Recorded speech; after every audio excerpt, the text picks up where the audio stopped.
How's it going, sexy felines? My name is MCIK or CJ. Welcome everybody back to another Warframe video. Today we have got something a little bit off course. Welcome to part 3 of Warframe Off Course with MCIK. Hope you guys are having an awesome day or night, whatever it may be.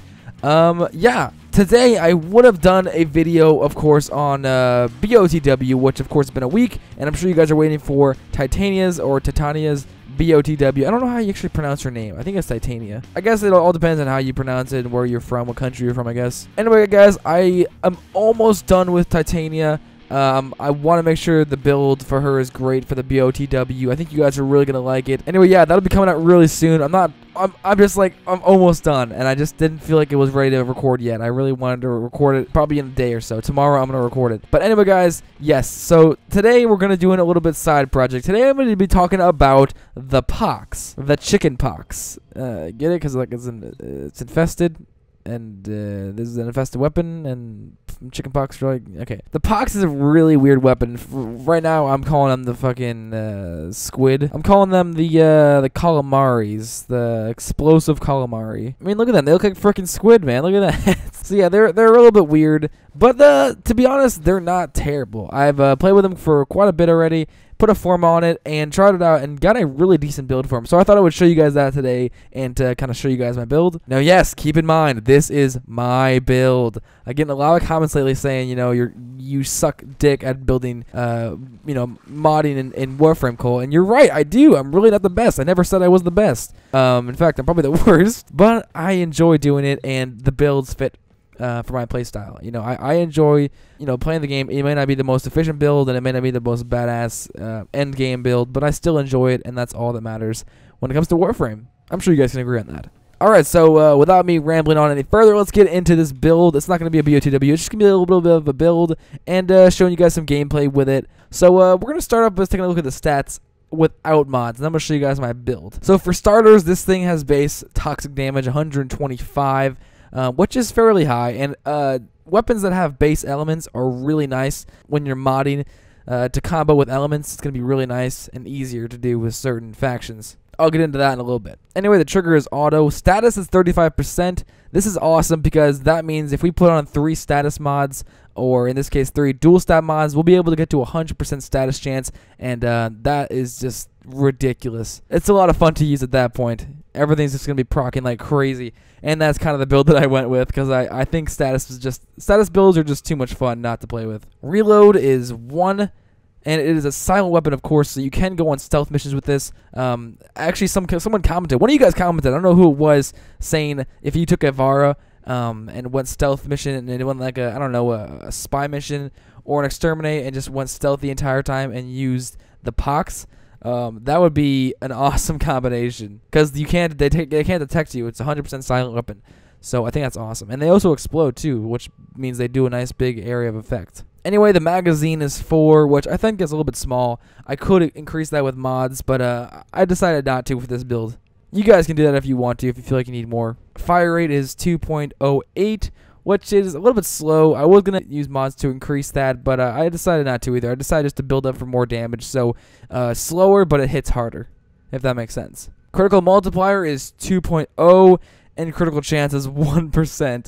That it's just, I think this is literally the smallest critical chance I've ever seen on any weapon, except for like ones that have no critical chance, of course. 1% critical chance, like damn. So those are the stats at base, right when you take it out of the foundry or buy it out of the market. If you're wondering my color scheme for them, this is my color scheme right here. It's some red for the energy and primary, and black and white, and yeah, there you go. Okay, moving on over. Okay, now moving on to the modding. So this is what I did for modding. I have 1 forma on this build. I threw on a V right here. These 2 come at base. They come on, you know, whenever you get them out of the foundry or inventory or whatever. So I threw on a 3rd one right here to fit on all 3 of these base mods that we always have to put on, you know, Hornet Strike, Barrel Diffusion, and Lethal Torrent. These are your must-haves. Okay, so I built for an element build, and this is going to be for radiation, which basically that means this build is going to be going up against Grineer. So I went with radiation. So what I did was I threw on heated charge and convulsion, getting that electric and heat damage to make our radiation. And then I did the exact same thing with the dual element stat mods. Over here I put Jolt on and Scorch, give you more radiation to add to these already. It brings it up to 2,940 radiation damage. Now, I know I could have put on a third element stat mod to get up to 100%. Like I said, let's say, just for instance, let's say I took off Convulsion and threw on Frostbite instead.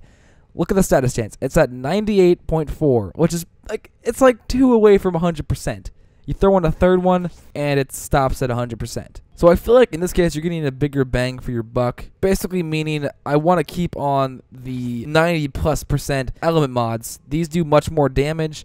And the status is basically almost already at 100% anyway, so I feel like another element stat mod is just overkill, and it's not going to really help. So that's why I only went with 2, and 2 is plenty of a status. I mean, 98% status chance is pretty fucking good. Anyway, last but not least, this last mod up here at the very top is optional. What I have here right now is Lethal Momentum. It's a pretty nice mod. Basically, it increases the flight speed of any weapons such as the Pox that are a little bit slow when you throw them. They are a little bit slow, so I thought that it would kind of help out a little bit. If you don't have this mod, though, and let's say you have the pistol ammo mutation mod, I would also recommend putting that out because it does suck ammo. This weapon does suck ammo quite a bit, so this might be a really nice one if you're going into pretty like a survival or a defense. This is a great mod to have because, yes, this weapon really does suck your ammo, and it can get kind of frustrating running around the battlefield looking for ammo. So a rank 6 pistol ammo mutation will do just fine. And of course, if you guys want to use this build, you're more than welcome to.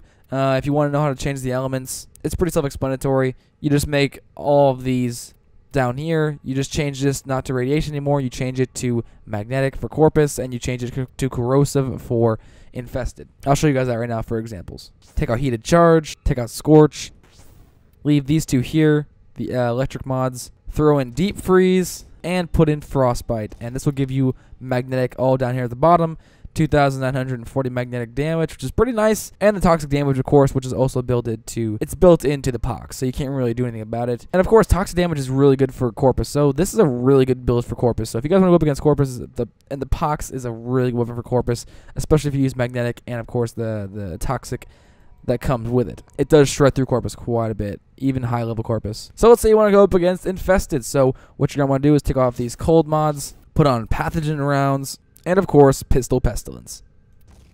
This is going to give you all of your corrosive damage down here at the bottom, and yeah, it's going to be 3,920 corrosive damage, so it's going to be really nice. Seeing how we are using toxic mods, all of the toxic damage that was in the base of the Pox is going to be now converted into corrosive damage, if that makes any sense. Basically, all the toxic damage is going to be mixed in with the corrosive now. So it's going to be pure corrosive damage, no more toxic and corrosive, just pure corrosive damage. So yeah, if you want to go up against Infested, this is a great build for Infested.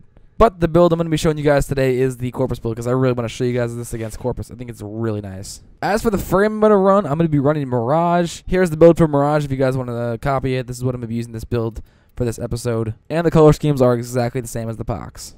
Alright, so I don't really know what mission we're going to do. I think we're going to do maybe a high-level mission on Pluto, some high-level Corpus mission. We'll see what we got. So the reason I love taking Mirage with the Pox is simply because you can use Hall of Mirrors, and it's going to give you basically 4 extra Poxes. Every time you throw one, it's going to throw 4 extra ones. I'll show you guys right now.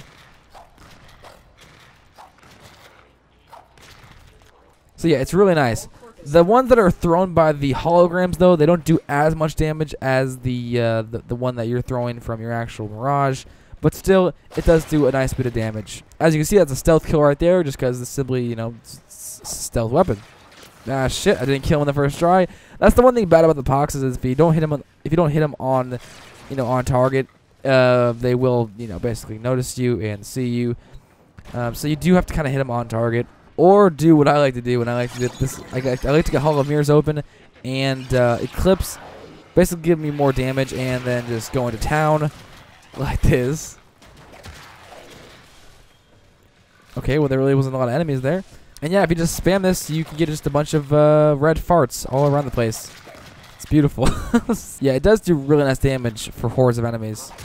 Oh look at that, they're not even aware. Oh yeah, oh yeah. This whole room just got destroyed. Oh yeah, nice, let's go, let's go. These are level 30s to 40s, so it is one-shotting pretty much everything. Once in a while though, oh yeah, that's nice. The almost 100% status chance. So basically, if this thing doesn't hit him and kill him in one shot, it's basically going to proc magnetic damage on them, meaning it's going to take their shields away, so it's going to be beautiful for the MOAs and the ones with high level shields. As you can see right there, I don't know if you saw that. I might slow footage down, but yeah, that's one thing I love about the almost 100% status chance with this weapon. Not to mention when you have Mirage, you can just make it rain pox. Chicken pox for everyone. Let's go. Using the flight speed mod is really helpful, and if you can tell instantly when you use it a little bit without the mod, and with the mod, you can definitely tell the difference. It does go very slow with the mod, and it kind of feels a little bit clunky when you're using it. So I think it's really nice with the mod on. Oh, we got a Bursa, boy. Okay, all right, Bursa. Let's see how you do against my pox. The damage over time is nice too. If you just throw a bunch of these things down. Oh my God! Stop knocking me to the ground. He's almost gone. Almost gone. And I'm out of ammo. Oh, he's dead. Perfect. Good timing. Fantastic timing. I'm just gonna hack you because why not? I like everyone cringe watching this video. Yeah, I just hacked him. Goodbye, Temple Royale. There really isn't a lot of downsides of this weapon. I think there's a couple downsides. The first one is, oh well, let me check out this Scrambus. Damn, nice. First off, just because I have a really shitty computer, if you throw a lot of these down, it does lag my computer to hell. As you can see. I think that's also just a mixture because of Mirage, so they're throwing more down. But even still, it does lag my computer to fucking hell. Also, it does suck ammo like crazy. As you guys can see, I'm completely out of ammo. So I'm going to have to go find some ammo because I did not bring the ammo mutation mod. I think that would have been smarter than the lethal momentum mod. But at the same time, if you don't have the lethal momentum mod on, it just feels so slow throwing these things. I don't know. So it's sort of like a give and take, a double-edged sword. You can't have both unless you mod it for both. Oh my God. But yeah, overall, I'd probably rate it like a 7 out of 10. It's not bad. I'm not gonna use it a whole ton, but if I go on like low-end missions, maybe to like, I don't know, fucking 30s to 40s, maybe even 50s, I'd probably take this with me. It's really not that bad of a weapon. It's pretty decent. Taking on a Bursa like this, look at that. Done. Level 37 Bursa. That's not terrible. It's a really nice weapon. I think with more forma, maybe a separate forma, adding more element, maybe just leaving on the pistol ammo mutation mod on. That'd probably be the best move. Other than that, though, it's really not a terrible weapon. Oh, we got another Scrambus. Okay, I see how it is. Oh. Anyway, guys, that's honestly about it. I just wanted to show you guys the build and give you guys a little bit of gameplay of the Pox. But yeah, 7 out of 10. It's really not that bad of a weapon. It's pretty nice. I would recommend you guys get it. And if you want to get it, the research is in your dojo, and it's in the infested lab. So you start the research there and get the blueprint and then build it. Good thing about this is it comes with 2 format. It comes with 2 V polarities. So that's definitely a plus in my book. It's easy to start modding it, so I think that's really nice. I'm gonna find the last couple enemies and take them out. Get fucking wrecked. And my lag. Oh my God. I really should be saying get wrecked computer. Rip Cole's computer. Can we start a hashtag? Hashtag rip Cole's computer. You guys all know I have a shit computer. I know I have a shit computer. Let's start the hashtag. Make it trend, boys. Alright, guys. I'm going to end the video off here. Thank you guys so much for watching the video. Hopefully, you guys enjoyed today's video. Tomorrow, for sure, will be the BOTW for Titania. I'm really excited to show you guys that. And hope you guys are ready for it. Thank you for watching. Hope you guys have an awesome day. Subscribe to the Join the Feline Pack. And I will see you guys all for the next video. Stay sexy. And I am a fucking piece of fucking shit.